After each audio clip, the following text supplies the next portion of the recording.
Baik, sebelum memulai kegiatan kita pada pagi hari ini, silakan untuk kita satu orang untuk memimpin doa. Siap, berdiri, beri salam.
Oke, baik, sebelum memulai kegiatan belajar kita pada pagi hari ini, sebelumnya Ibu akan menyampaikan tujuan pembelajaran kita pada pagi hari ini, yaitu memahami pelajaran bahasa Indonesia tentang cerita fiksi dan non-fiksi.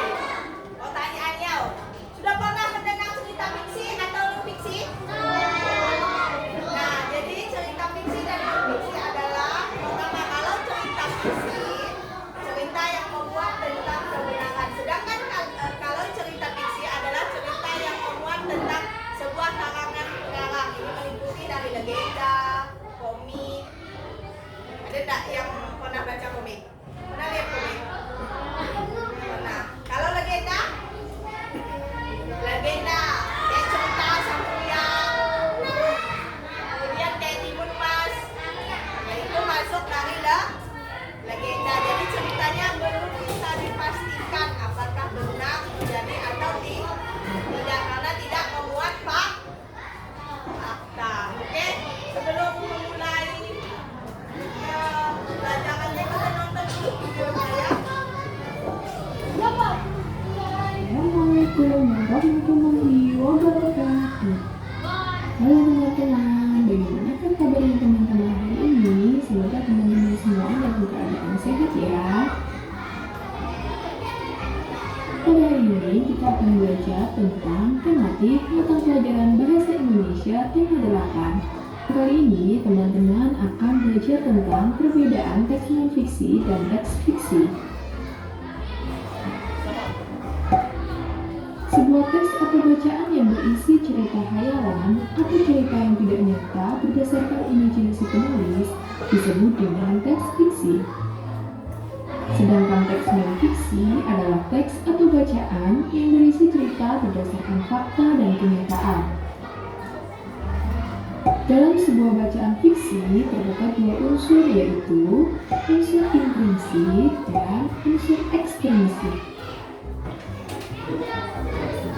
Unsur intrinsik adalah unsur utama yang terdapat dalam sebuah teks fiksi. Unsur intrinsik terdiri dari tema, alur, latar, tokoh dan penokohan, sudut pandang, dan amanat.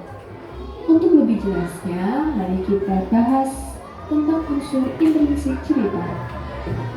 Yang pertama, tema atau judul cerita adalah pikiran utama yang mendasari sebuah cerita.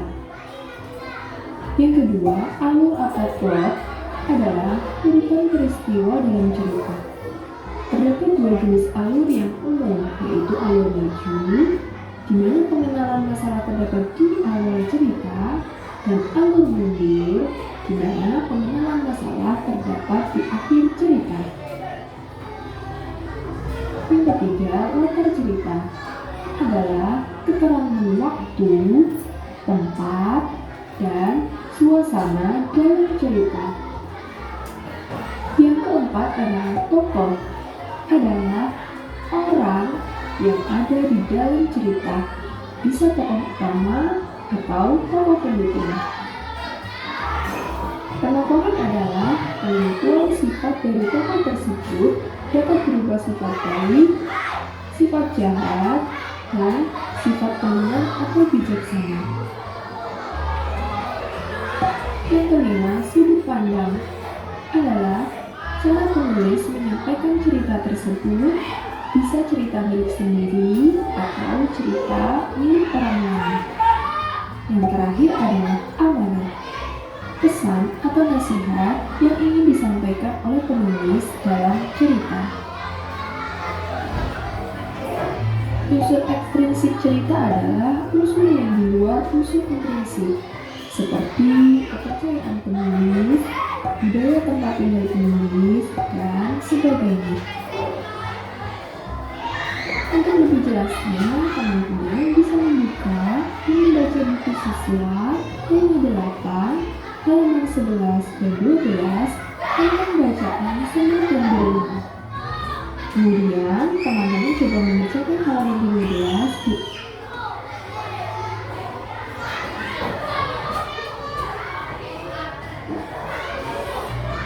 Assalamualaikum warahmatullahi wabarakatuh. Halo teman-teman, bagaimana kabarnya teman-teman hari ini? Semoga teman-teman semua dalam keadaan sehat ya. Kali ini kita akan belajar tentang tematik mata pelajaran Bahasa Indonesia tema 8. Kali ini teman-teman akan belajar tentang perbedaan teks non fiksi dan teks fiksi.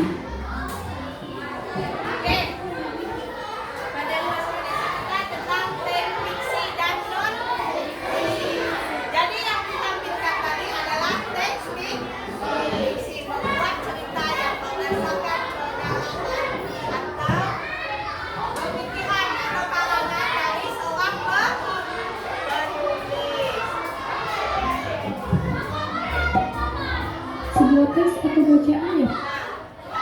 Teks fiksi menjelaskan kembali bacaan yang berisi cerita khayalan atau tidak nyata. Kemudian berdasarkan imajinasi penulis. Jadi udah jelas, cerita fiksi adalah tentang khayalan atau cerita karangan penulis yang tidak membuat fakta. Berisi cerita khayalan atau cerita yang tidak nyata berdasarkan imajinasi penulis disebut dengan teks fiksi. Sedangkan teks non fiksi adalah teks atau bacaan yang berisi cerita berdasarkan fakta dan kenyataan. Kalau fiksi adalah nyata, kenyataan bagi di sini memuat segala yang berhubungan dengan yang nyata. Dalam sebuah bacaan fiksi terdapat dua unsur, yaitu unsur intrinsik dan unsur ekstrinsik. Nah, teks fiksi memuat dua unsur. Pertama ada apa? Intrinsik. Kedua, ekstrinsik. Unsur intrinsik adalah unsur utama yang terdapat dalam sebuah teks fiksi. Unsur intrinsik terdiri dari tema, alur, latar, tokoh dan penokohan, sudut pandang, dan amanat. Unsur utama atau unsur intrinsik terdapat berapa? Ada? Hah? Nah, yang pertama ada tema, kemudian ada alur atau ada sudut pandang dan amanat. Sekarang penjelasannya. Untuk lebih jelasnya, mari kita bahas tentang unsur intrinsik cerita. Yang pertama, tema atau judul cerita adalah pikiran utama yang mendasari sebuah cerita. Nah, tema atau judul pikiran utama yang mendasari sebuah cerita. Jadi sebelum menulis cerita fiksi, biasanya penulis akan menentukan dulu yang temanya seperti apa. Apakah tentang budaya, legenda, atau tentang tempat tinggal di sekitarnya. Kemudian kedua ada alur. Yang kedua, alur atau plot adalah urutan peristiwa dalam cerita. Terdapat dua jenis alur yang umum, yaitu alur maju, di mana pengenalan masalah terdapat di awal cerita, dan alur mundur, di mana pengenalan masalah terdapat di akhir cerita. Nah, selanjutnya ada alur atau plot.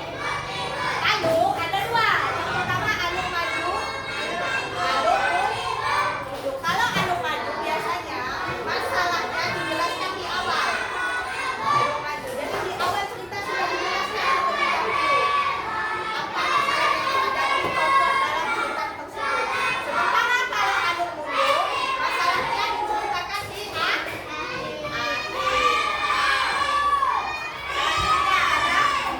Yang ketiga, latar cerita adalah keterangan waktu, tempat, dan suasana dalam cerita. Nah, selanjutnya ada latar yang membuat keterangan tentang waktu, tempat, dan suasana dalam cerita. Pertama ada waktu. Waktu ini di zaman apa? Kemudian ada tempat, ceritanya di mana. Selanjutnya terakhir ada suasana dalam cerita. Apa yang terjadi dalam cerita tersebut? Apakah suasana pulau?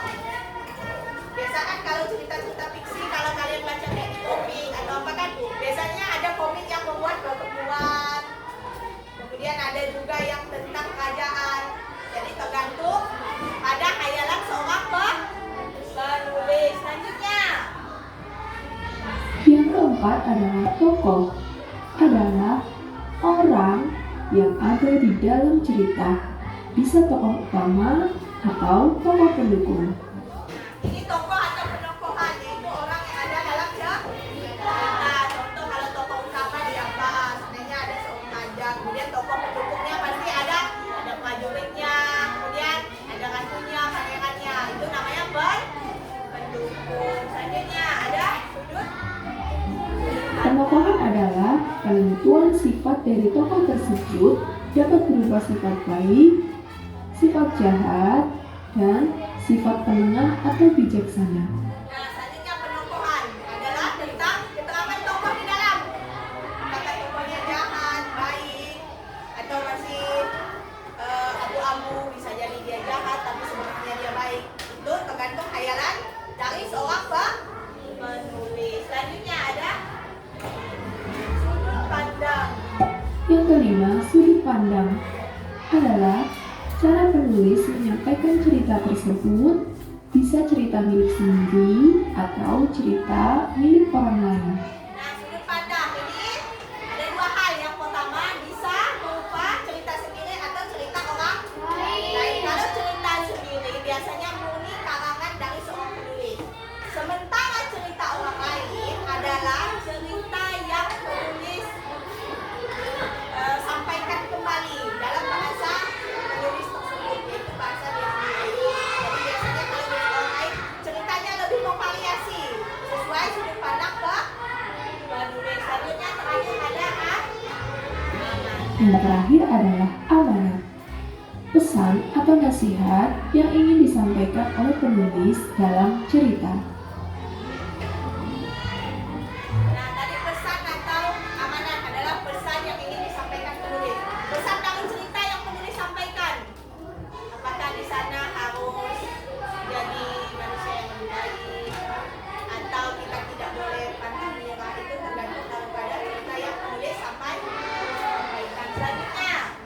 Unsur ekstrinsik cerita adalah unsur yang di luar unsur intrinsik, seperti kepercayaan penulis, budaya tempat tinggal penulis, dan sebagainya.